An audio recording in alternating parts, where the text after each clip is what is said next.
I will move straight on without further ado and welcome your next act to the stage. She's completely brilliant. I really was enjoying her set earlier on today, and I know you're going to enjoy it too. Please give a huge, bright club round of applause for Kathryn Bedford! Hooray!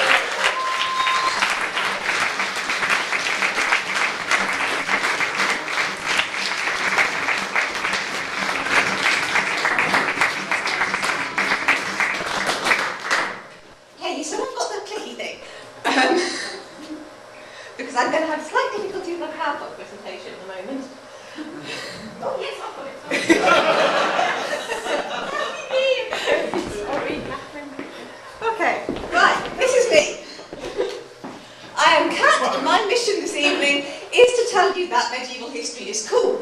I have a slide, therefore you now know. My argument goes as follows. In the Middle Ages, there were castles. Castles have crenelations and they have bows and arrows and archers and things, and that was cool. And they also have knights in shining armour who rode on horses, like this, and Monty Python, and that was cool.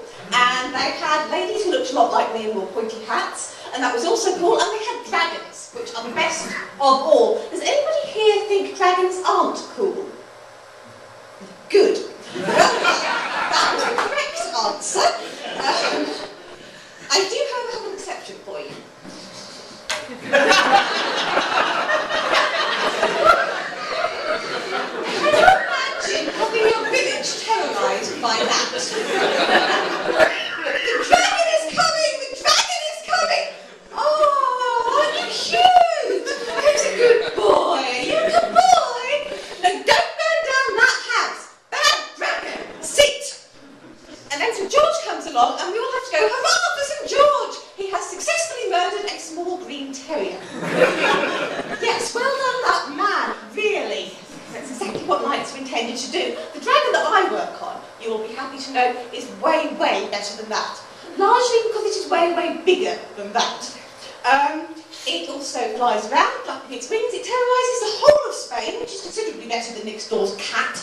And it also has a beard. I don't know why, it just does. But clearly this is an extremely important beard because it kidnaps a princess for the sole purpose of having her wash its beard every evening. I imagine that when you saw those films with virgins tied to stakes and things, you didn't think the dragon was taking her off for a girly night out with painting and nail polish. Apparently, however, that is what you can expect. The other useful thing that my dragon tells you, other than don't be scared if you're a virgin tied to a stake, is why dragons sleep on gold. Now, I always kind of wondered about this. They always do, don't they? You have a pile of gold, you have a dragon, the two kind of go together, and gold is a bit lumpy. You've got a pile of crowns and cups and magic rings and things, and you lie down on it and you're going to think, what I could really do with him is a mattress. It's not a pile of gold. However, for dragons, it's the other way round, and there is a good reason for this. It is even a scientific reason, which kind of makes my talk a bit more academic or something. I don't know. The reason is that gold is very good at conducting heat, and dragons, because they breathe fire, are very hot, and they have fire inside them, and they flap around during the day, flying and breathing fire, and this is fine. But at night, it's a bit of a problem. That's not the only problem that dragons have with knights, but we'll get onto that one later. I'm sorry, I just had to kind of put it in, it was inevitable. So, at night, the dragon goes to sleep. And it's not breathing fire, so the fire just stays inside it. And it gets bigger and bigger and hotter and hotter. And eventually the dragon just explodes spontaneously all over the landscape. And it's a bit difficult to terrorise the landscape when you're in small pieces all over it. So what it does is it goes to sleep in a pile of gold, and as it gets hotter and hotter and hotter, the heat disperses through the gold in a very nice scientific manner, and the dragon stays cool. Dragons are cool, medieval history is cool, and come nicely full circle. The other thing that my dragon does is get killed. Because that's what dragons do. They get killed by knights in shining armour. The best thing about this knight in shining armour, though, is that he actually existed. He signed the Magna Carta. If anyone will have heard of the Magna Carta, you can go and visit the place where he lived. He very definitely was real. He also probably didn't actually kill a dragon. There's a bit of uncertainty about that one, obviously. We don't quite know what he was doing at the time. He might have been in Spain killing a dragon, I suppose. But we're going to assume that he wasn't.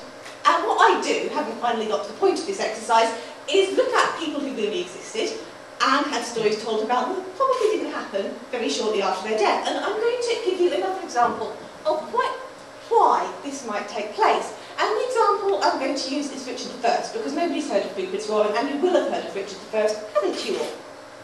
Yes? Good. And he had Robin Hood and went on crusade things. What's really interesting is that he died, like many other people in the Middle Ages have done, but the story went like this. You'd be surprised, I went to a talk once that said the Middle Ages had no death rate. It was brilliant. Sorry. The story of Richard's death went like this. He decided that while he was in a war with the King of France, he would lay siege to a castle that did not belong to the King of France. This is Newcastle. It's a very accurate depiction, as you can tell. This is the besieging army, and what Richard decided to do was go without his armour and look at the castle a little bit closer. Yeah, that one no one saw coming, did they? However, people at the time heard this story, and they basically went, what the fuck? The greatest military strategist of his generation has gone to a poky little castle that nobody's ever heard of, and a poky little siege, and he's been an idiot, and now he's dead. Do you think that's likely? No, somebody's messing with us. That couldn't possibly be true.